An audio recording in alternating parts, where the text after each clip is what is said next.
Hi friends, welcome to veg kitchen. ಇವತ್ತು ನಾನು popcorn ಮನೆಯಲ್ಲೇ ಮಾಡ್ತಾಯಿದ್ದೀನಿ. ತುಂಬಾ ಸುಲಭ ಪಾಪ್ಕಾರ್ನ್ ಮಾಡ್ಕೊಂಡು ತಿನ್ನೋದು.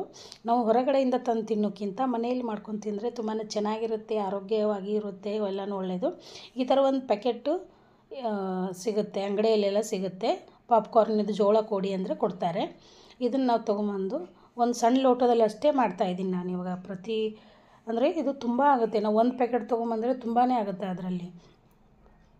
ಈಗ ನೋಡಿ ಅದನ್ನು ಹೇಗೆ ಮಾಡೋದು ಅಂತಂದರೆ, ಫಸ್ಟಿಗೆ ಒಂದು ಸ್ವಲ್ಪ ಎಣ್ಣೆ ಹಾಕಿದ್ದೀನಿ, ಹಾಗೆ ಅರಿಶಿನ ಪುಡಿ ಹಾಕಿ ನಮ್ಗೆ ಎಷ್ಟು ಬೇಕೋ ಅಷ್ಟು ಜೋಳವನ್ನು ತೊಗೊಂಡು ಅದಕ್ಕೆ ಹಾಕಿ ಮೇಲೆ ಉಪ್ಪು ಹಾಕ್ಕೊಳ್ಬೇಕು ರುಚಿಗೆ ನೋಡಿಕೊಂಡು.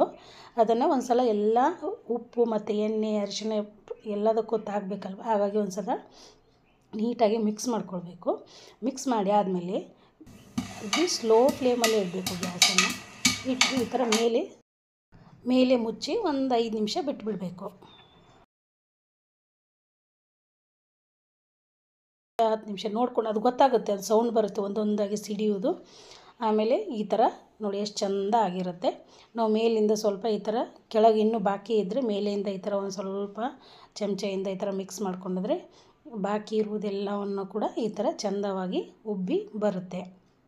ಟೇಸ್ಟ್ ತುಂಬ ಚೆನ್ನಾಗಿರುತ್ತೆ. ಮಕ್ಕಳಿಗೆಲ್ಲ ಮನೆಯಲ್ಲೇ ಮಾಡಿಕೊಟ್ರೆ ತುಂಬಾ ಖುಷಿಯಾಗುತ್ತೆ. ಸ್ಕೂಲಿಂದ ಬಂದ ತಕ್ಷಣ ಅಥವಾ ಹೊರಗಡೆ ಆಟ ಆಡಿ ಬಂದ ತಕ್ಷಣ ಈ ಥರ ಬಿಸಿ ಬಿಸಿಯಾಗಿ ಮಾಡಿಕೊಟ್ರೆ ತಿನ್ನಲಿಕ್ಕೆ ತುಂಬಾ ಖುಷಿಯಾಗುತ್ತೆ. ನೋಡಿ, ಆರೋಗ್ಯ ದೃಷ್ಟಿಯಿಂದ ನಾವು ಏನೇ ಆಗಲಿ ಮನೆಯಲ್ಲೇ ಮಾಡ್ಕೊಂಡು ತಿನ್ನೋದ್ರಿಂದ ತುಂಬಾ ಚೆನ್ನಾಗಿರುತ್ತೆ. Thank you for watching.